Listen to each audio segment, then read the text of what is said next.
សួស្តីអ្នកទាំងគ្នាជួយជំរាបខ្ញុំរត់ថ្ងៃនេះខ្ញុំសម្រាយរឿងមួយដែលមានចំណងជើងថា Amber ដែលចេញនៅក្នុងឆ្នាំ1997 សាច់រឿងនេះគឺនិយាយអំពីសត្វឆ្កែមួយដែលគាត់ខ្លាចជាកីឡាករបាល់បោះយ៉ាងស្ទាត់ជំនាញដោយគាត់អាចបោះសុទ្ធបាល់ចូលទៅក្នុងកន្ត្រកបានយ៉ាងជោគជ័យដែលធ្វើឲ្យក្រុមទាំងមូលគឺទទួលបានពានរង្វាន់បាល់បោះ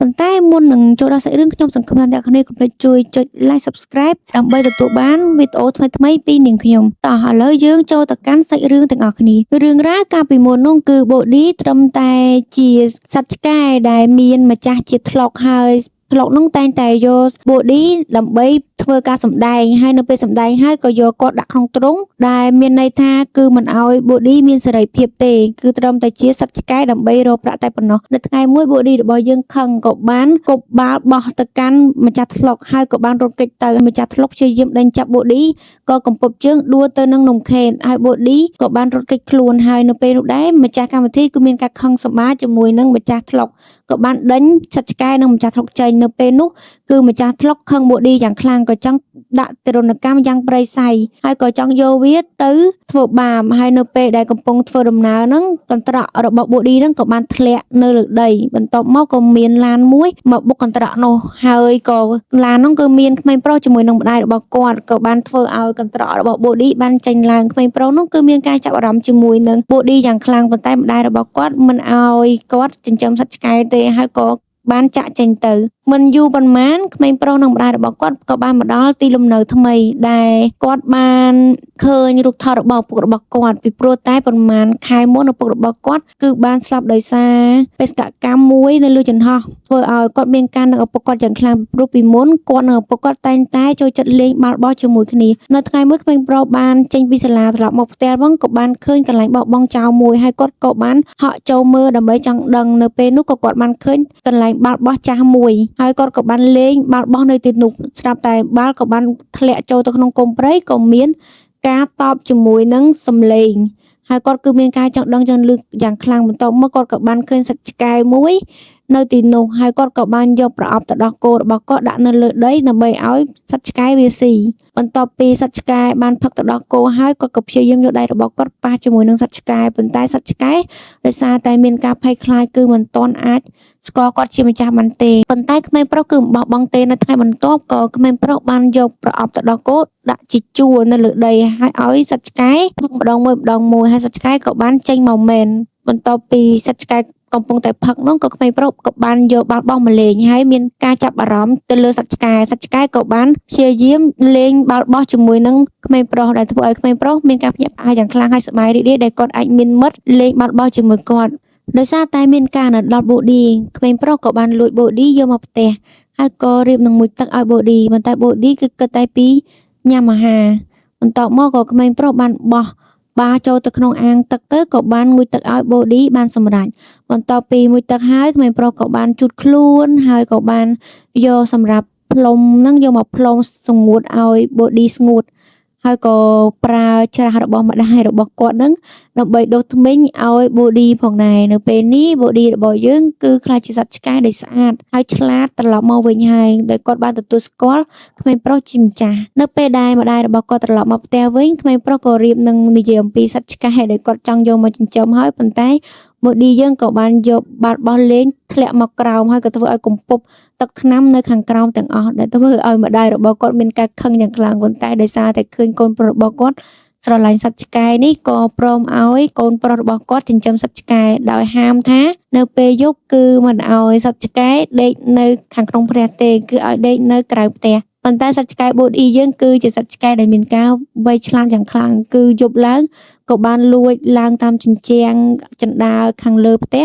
ចូលមកដល់បន្ទប់របស់ក្មេងប្រុសហើយក្មេងប្រុសមានការភ្ញាក់ផ្អើលហើយចាប់ពីពេលនោះមកគឺក្មេងប្រុសនិងសត្វឆ្កែបានដេកនៅជាមួយគ្នាយ៉ាងសប្បាយរីករាយនៅថ្ងៃមួយពេល Body និងក្មេងប្រុសកំពុងតែលេងក៏ក្មេងប្រុសទទួលបានដំណឹងមួយអំពីកីឡាបាល់បោះដែលនឹងរៀបចំពេលឆាប់ៗនេះហើយក្មេងប្រុសគឺមានការសោកសៅយ៉ាងខ្លាំងដោយសារតែគាត់មិនចង់លេងទេព្រោះតែ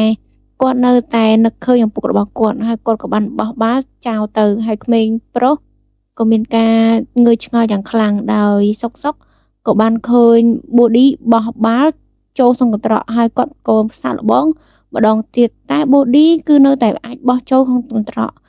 ដែលធ្វើឲ្យក្មេងប្រុសគឺព្យាយាមសាកល្បងម្ដងហើយម្ដងទៀតក៏នៅតែជោគជ័យពេលនោះហើយគឺក្មេងប្រុសមានការសប្បាយរីករាយយ៉ាងខ្លាំងដែលគាត់ជឿថា body នឹងអាចលេងជាមួយនឹងក្រុមរបស់ពួកគេនៅពេលដែលការប្រកួតចាប់ផ្ដើមពេលនោះហើយគឺក្រុមរបស់ក្មេងប្រុសគឺនៅតែបន្ទុ0ដដែលដោយសារតែសត្រូវរបស់ក្មេងប្រុសនោះគឺលេងខ្លាំងជាងក្រុមក្មេងប្រុសប៉ុន្តែ body របស់យើងគឺបានពួននៅខាងក្រោមតុនោះក៏បានឃើញហើយក៏បានរត់មកកណ្ដាលទីហើយក៏ព្យាយាមជួយក្រុមរបស់ក្មេងប្រុសហើយក៏បានឈ្នះក្នុងការប្រកួតនោះនៅថ្ងៃបន្ទាប់មកក៏គណៈកម្មការក៏បានសម្រេចចិត្តឲ្យ body របស់យើងអាចចូលរួមប្រកួតជាមួយនឹងក្រុមរបស់ក្មេងប្រុសក្រោយមក body និងក្មេងប្រុសក៏បានសាកសម្ដែងដើម្បីឲ្យទស្សនិកជនជឿថា body អាចលេងបាល់បោះបានដំបូងគឺក្មេងប្រុសក៏បានបោះបាល់ទៅប៉ុន្តែ body គឺមិនព្រមមានសកម្មភាពអ្វីឡើយដែលធ្វើឲ្យក្មេងប្រុសក៏មានការចាប់អារម្មណ៍ពីព្រោះតែ body មានការភ័យខ្លាចជាមួយនឹងមនុស្សជាច្រើនពីអតីតកាលតបមកក្មេងប្រុសក៏បានអង្គុយចុះប្រាប់ body ថា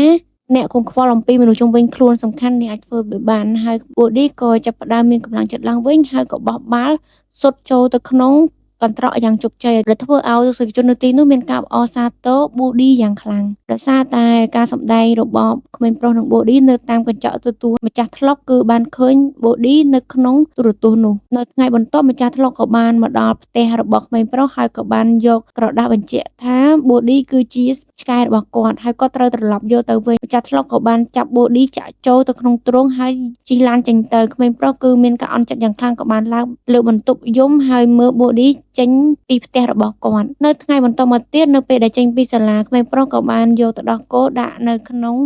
ទីធ្លាដែលពួកគេបានជួបលើកដំបូងប៉ុន្តែគឺគ្មានអ្វីតបតទេរហូតដល់ពេលយប់គឺនៅតែមិនមាននរណាមកប៉ះពាល់ទៅដល់គោនោះដែលជាហេតុធ្វើឲ្យក្មេងប្រុសសម្រេចចិត្តដ៏ធំមួយគឺគាត់បានមើលអាសយដ្ឋានរបស់ម្ចាស់ថ្លុកនឹងហើយមកដល់ផ្ទះរបស់តាថ្លុកនឹងហើយក៏ឃើញ body ជាប់ច្រវាក់នៅមុខផ្ទះក្រោយមកក៏ក្មេងប្រុសក៏បានលោតចូលទៅក្នុងផ្ទះហ្នឹងហើយក៏បានជួយ body ចេញពីច្រវាក់ហើយក៏បានហក់ចេញមកក្រៅប៉ុន្តែ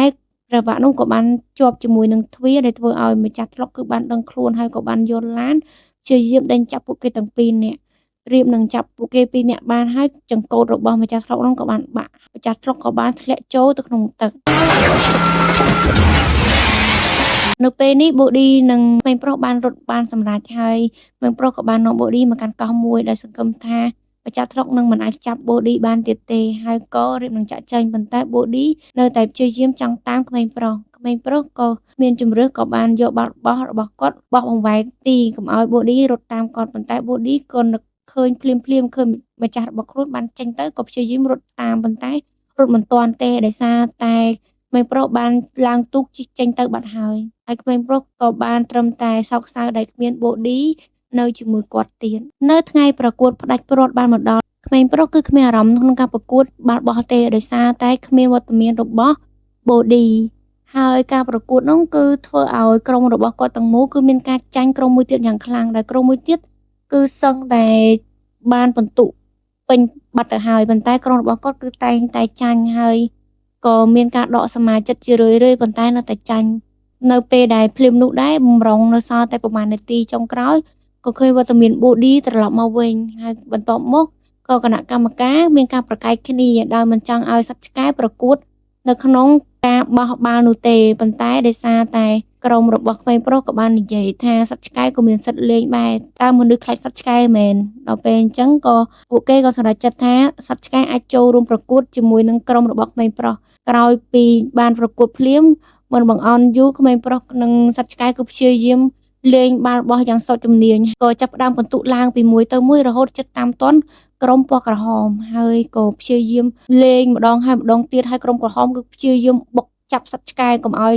ចាប់បាល់បានប៉ុន្តែវាមិនមែនជាបញ្ហារបស់ body ទេនៅក្នុងរយៈពេល4វិនាទីចុងក្រោយដែលនៅខ្សល់តែមួយបន្ទុកទៀតគឺក្រុមរបស់ក្មេងប្រុសនឹងឈ្នះហើយនៅវិនាទីចុងក្រោយក្មេងប្រុសក៏បានបោះចូលបានយ៉ាងជោគជ័យដែលធ្វើឲ្យក្រុមទាំងមូលគឺបានឈ្នះជ័យលាភីបាល់បោះ